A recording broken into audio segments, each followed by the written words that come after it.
সরকারি চাকরির বয়সসীমা বাড়ানো উচিত বলে মনে করেন জনপ্রশাসন সংস্কার কমিটির প্রধান আব্দুল মুঈদ চৌধুরী। আন্দোলনকারীদের সাথে বৈঠক শেষে তিনি জানান, বয়স কত বাড়ানো হবে তা পর্যালোচনা করেই সিদ্ধান্ত নেওয়া হবে। এই বিষয়ে 7 কর্মদিবসের মধ্যে প্রতিবেদন দেবেন তারা। এদিকে চাকরির বয়সসীমা বাড়ানোর বিষয়ে যৌক্তিক সমাধান আশা করেছেন আন্দোলনকারীরা। বিস্তারিত জানাচ্ছেন একরামুল হক সায়েম। সরকারি চাকুরিতে বয়সসীমা 35 করার দাবিতে দীর্ঘদিন ধরে আন্দোলন করছেন চাকুরি প্রত্যাশীরা। ডক্টর মোহাম্মদ ইউনূসের নেতৃত্বাধীন অন্তর্বর্তীকালীন সরকার দায়িত্ব নেওয়ার পর এই দাবি নিয়ে আরও সোচ্চার হন আন্দোলনকারীরা। সবশেষ গত সোমবার চাকুরির বয়স বৃদ্ধির দাবি পর্যালোচনা করে প্রতিবেদন দিতে 2 সদস্যের কমিটি করে সরকার।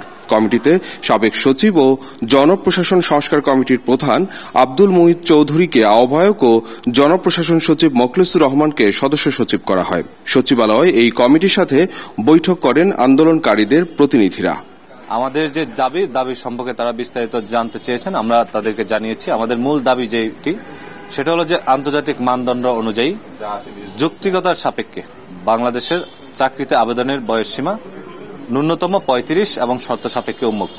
কমিটির আহ্বায়ক আব্দুল মুঈদ চৌধুরীও সরকারি চাকুরিতে নিয়োগে বয়সসীমা বাড়ানোকে যৌক্তিক মনে করেন। তবে সরকারের নীতি পদ্ধতি পর্যালোচনা করেই সিদ্ধান্ত নেওয়া হবে বলে জানান তিনি।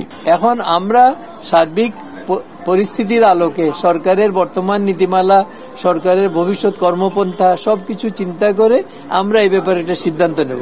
তাদের যে বক্তব্যটা, যে বয়স বৃদ্ধি করার যৌক্তিকতা আছে, এই বিষয়ে কোনো সন্দেহ নেই। এখন কতটুকু করা যা যৌক্তিক, সেটা আমরা আবার সার্বিক পরিস্থিতির আলোকে চিন্তা করব, করে ফাইনালি আমরা চূড়ান্ত করলে তখন আবার আমরা বলতে পারবো যে এটা আমরা করেছি। এ সময় তিনি আরো জানান, মন্ত্রিপরিষদ বিভাগ প্রজ্ঞাপন জারি করার পরই জনপ্রশাসন সংস্কার কমিটির কাজ আনুষ্ঠানিকভাবে শুরু হবে। একরামুল হক সায়েম, এটিএন বাংলা, ঢাকা।